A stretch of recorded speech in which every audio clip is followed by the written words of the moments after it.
خوشا آنان که ماشین را ندیدند سوار خر و مقصدها رسیدند. خوشا آنان که وانت خرشان بود کنار در طویله درشان بود. چه خوش بود روز و روزگاری سرشکه بود و اسمگاری. پژ و فارس رضاخان در خرش بود دو کابین رجب کور از سرش بود. اما زنده سال میرزای شاطر دگاری و سمی شد جفت قاطر. نه که سرخانه اش پارکینگ خر داشت نه از بیمه نه از لاستیک خبر داشت.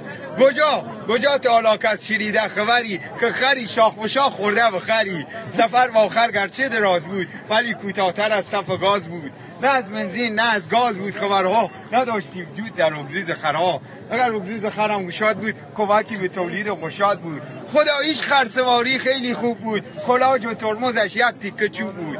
نه تازی خر بود در بیابان نه سرعتگیر خر بود در بیابان. همه از خر میکردیم استفاده نداشتیم این همه فیس و افاده. خر پولدار و بی پول مثل هم بود اگر هم خر نمیداشتی چه غم بود.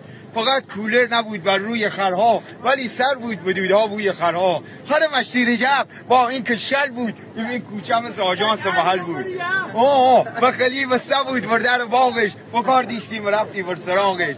خر ما پاولونش بسیار شیک بود با اوسر فرمونش هم هیدرولیک بود. اگرچه جنس پاولونش نمد بود با خدا سواریش بهتر از یک انلوت بود.